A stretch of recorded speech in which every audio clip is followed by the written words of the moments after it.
எல்லோருக்கும் வணக்கம் நேயர்களே. இந்த வீடியோவில் என்ன தெரிந்து கொள்ளப் போகிறோம் அப்படின்னு பார்த்தீங்கன்னா, நம்முடைய பாக்கியராஜ் அவர்கள் தற்போது ஒரு மிக பெரும் அளவுக்கு ரகசியத்தை உடைச்சிருக்கிறாரு. நம்முடைய பாரதி ராஜா அவர்கள் இறக்கிறதுக்கு முன்னாடி என்ன நடந்துச்சு, இறக்கும்போது அவர் என்னெல்லாம் கஷ்டப்பட்டாரு, என்னெல்லாம் கொடுமைகளை தன்னுடைய குடும்பத்தினரால் அனுபவிச்சாரு அப்படிங்கிற பல அதிர்ச்சிகரமான விஷயத்தை சொல்லி, அதன் பிறகு நடந்த நமக்கு எல்லாம் தெரியாத பல உண்மைகளை போட்டு பாக்கியராஜ் அவர்கள் உடைச்சிருக்கிறாரு.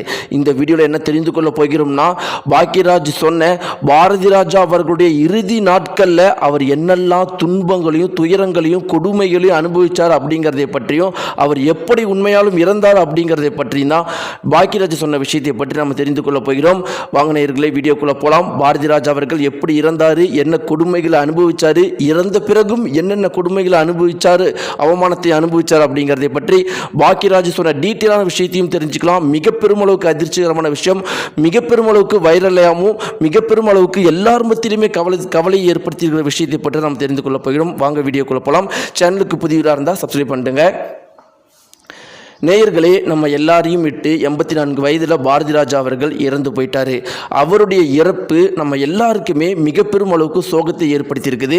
அவர் இறந்து போன பிறகு பார்த்தீங்கன்னா, தமிழக முதல்வர் முதற்கொண்டு மிக பெரும் அளவுக்கு நடிகர்கள் நடிகைகள், இந்திய அளவுக்கு இருக்கிற மிகப்பெரிய அளவுக்கு தலைவர்கள்லாம் வந்து பாரதி ராஜா அவர்களை பார்த்தாங்க. பாரதி ராஜா அவர்கள் நம்ம சாதாரண இன்னொரு இயக்குனர் அப்படின்னு நம்ம சொல்லிட முடியாது. ஏன்னா அவர் நம்முடைய தமிழ் திரையுலகம் மட்டும் கிடையாது, இந்திய திரையுலகத்திலேயே ரஜினி, கமல், ஸ்ரீதேவி போன்று பல பேரை உருவாக்கியவர் தான் பாரதி ராஜா அவர்கள். இப்படிப்பட்ட பாரதி ராஜா அவர்களுக்கு சினிமா பேக்ரவுண்ட் இருக்கா அப்படின்னு கேட்டால் இல்லை. பெரிய பணக்கார குடும்பத்தில் பிறந்தவரா அப்படின்னு கேட்டால் அதுவும் கிடையாது. பாரதி ராஜா அவர்கள் தேனி மாவட்டத்தில் ஒரு கிராமத்தில் ரொம்பவே சாதாரண எளிமையான குடும்பத்தில் பிறந்து தன்னுடைய உழைப்பை மட்டுமே நம்பி சென்னை வந்து இவ்வளோ பெரிய இடத்துல பிடிச்சிருக்காரு. தன்னுடைய முதல் படத்திலேயே 16 வயதினிலே படத்திலேயே ரஜினி, கமல், ஸ்ரீதேவி அப்படின்னு மிகப்பெரிய லெஜண்டுகளை முதல் படத்தில் உருவாக்கி இருக்கிறாரு. அந்த படத்துக்கு அவர் வாங்கின விருது அப்படிங்கிறது கொஞ்சம் நஞ்சம் கிடையாது. நேயர்களே, இது சாதாரண விஷயம் கிடையாது. முதல் படம் ஹிட்டாக கொடுக்கறதே பெரிய விஷயம். அப்படிங்கிறப்ப முதல் படத்தில் 3 லெஜண்டுகளை உருவாக்கியவர் பாரதி ராஜா அவர்கள். அப்படிப்பட்ட பாரதி ராஜா அவர்கள் 84 வயதில் இறந்து போயிருக்கிறாரு. அவருக்கு உடல்நிலை குறைவு ஏதாவது ஏற்பட்டு இறந்து போனார் அப்படின்னு பார்த்தீங்கன்னா அதுதான் கிடையாது. இது குறித்து மருத்துவர்கள் அவர் உடம்புல ஒரு சிறு பிரச்சனை கூட கிடையாது, இன்னும் அவருக்கு மனசு மட்டும் ஆரோக்கியமாக இருந்துச்சுன்னா 100 வருஷம் வரைக்கும் வாழ்ந்திருப்பார். அப்படி உடம்பு வந்து இரும்பு மாதிரி இருக்குது அப்படின்னு வந்து சொல்லியிருக்கிறாங்க. சரியா ஒரு வருஷத்துக்கு முன்னாடி மகன் இறந்து போகவும் சோகத்தை தாங்க முடியாமல் பாரதி ராஜா அவர்கள் இறந்து போயிருக்கிறாரு.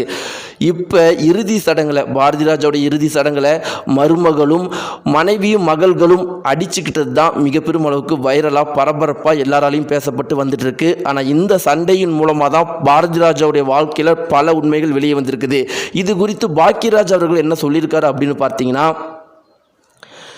ஒருத்தன் உயிரோடு இருக்கும்போது அவனை யாரும் கண்டுக்க மாட்டேங்கிறீங்க, ஆனால் அவன் இறந்து போன பிறகு அவன்கிட்ட சொத்துக்காக எல்லாருமே தேடி வந்துடுறீங்க. அதே மாதிரி ஒரு மனுஷனுக்கு உலகத்திலேயே கஷ்டமான விஷயம் என்ன அப்படின்னு பார்த்தீங்கன்னா, அவன் வாழ்ந்துட்டு இருக்கும்போது தன்னை சுற்றி இருக்கிற எல்லாத்தையும் நல்லா பார்த்துக்கிட்ட ஒருத்தன் தான் சாகும்போது கடைசி காலகட்டத்தில் வயசான காலகட்டத்தில் அதே அவன் வயசில் இருக்கும்போது பார்த்துக்கிட்ட அதே நபர்கள் கண்டுக்காமல் அவன் கிட்டேயே வராமல் இருக்கிறாங்க பார்த்தீங்களா. அதை விட ஒருத்தனுக்கு வயசான காலத்தில் கொடுமை எதுவும் கிடையாது.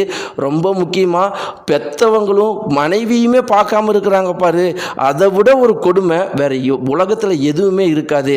பாரதி ராஜா உண்மையாக நேசித்த உண்மையாக பாசம் கொண்ட அவருடைய மகனும் இறந்து போயிட்டாரு. பாரதி ராஜாவை நேசித்த ஒரு உயிரும் அவங்க தான், அவரும் இறந்து போயிட்டாரு. இன்னைக்கு அவர் இறந்து போன பிறகு அவருடைய இறுதி சடங்கில் சொத்துக்காக சண்டை போடுறீங்க. அவர் இறந்து போன பிறகாவது அவரை மரியாதையாக வழி நடத்துவீங்க அப்படின்னு பார்த்தீங்கன்னா அவரை மேலும் கஷ்டப்படுத்துறீங்க அப்படின்னு பாக்கியராஜ் அவர்கள் கண்ணீர் மல்க பேசியிருக்கிறாரு. நேயர்களே, இது குறித்து உங்களுடைய கருத்துக்கள் என்ன? மறக்காமல் கீழே இருக்கிற கமெண்ட் பாக்ஸில் தெரிவிங்க. நன்றி.